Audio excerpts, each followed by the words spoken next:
Can you believe we're halfway through October and Halloween is only about 16 days away? Hi, I'm Jackie. This is Coventry Creation, our little corner. And today we're going to do a hat side chat talking about Halloween and our ancestors and how to set up your celebration for it. It's going to be a quick one, so follow me. You can always replay this video. But your big thing for Halloween, your ancestors. This is it says Samhain.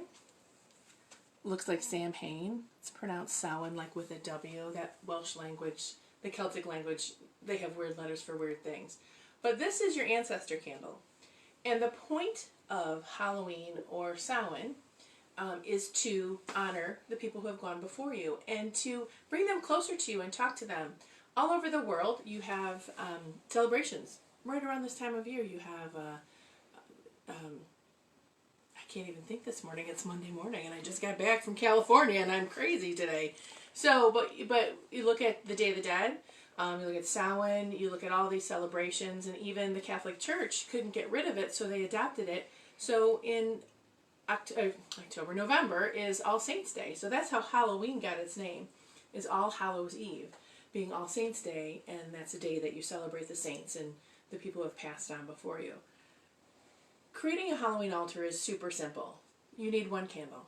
It could be a white candle, it could be a colored candle. We made this one a little bit of a marigold color, orange for Halloween. We have the Hecate candle, the Queen of Ghosts. She has other days that she celebrated, but this time of year is perfect for her, and people love getting her candle this time of year because ghosts are most prevalent this time of year because the veil between the worlds, meaning the physical world and the spiritual world, get thinner, like Scooby's thinner. And this is a great time to talk to spirits, get connected with them, and it's also a really good time to get them out of your way. Right now in our skull we have burning the Ghost Repel candle, and that one is about letting go of the spirits that may be close to you and haunting you. But we've had a lot of questions coming up, so I'm going to stop trying to struggle and think of things, and I'm going to let Hannah throw some questions at me. Other than the Halloween Samhain candle, how else can I celebrate Samhain?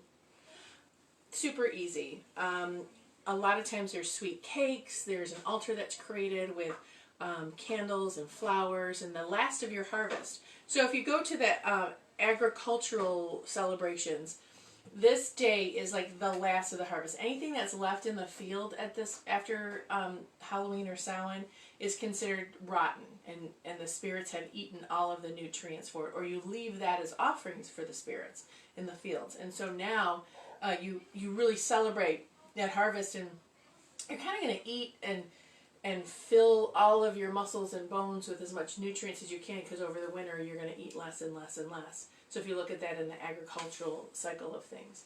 So having a great big feast. Some cultures, they have what is called a bean feast, and they will have, a dumb supper, and they'll load the table up with tons of food, and everybody eats silently. And there's always a chair that's left empty for the ancestors or the ones who have passed on. And so you eat quietly, but it's a huge feast, and that is in honor of the people who can no longer speak to you. Also, if you think about all that quiet space, that allows you to tune in to what spirits are talking to you. So it's considered a seance as well. Alright, and also, what do ancestors like? What offerings do they like? Oh, I love that question, because offer your ancestors what they like. My grandmother, Tina, or Teeny as she was called, is a huge fan of angel food cake. So angel food cake is not really prevalent in the grocery stores these days, so whenever I see a little angel food cake, I know that she wants to talk to me, so I get it for her and I put it on my ancestor altar. In different traditions, one of the traditions that I follow in Santeria, what you would do is in your kitchen, closest to your pipes, you create an altar with a white cloth that has torn edges, a white candle, white flowers, some water, some coffee that's cool, and sometimes other offerings. And then you would put like a little bite of every part of your dinner, and you would offer to them, and you put on a chipped plate.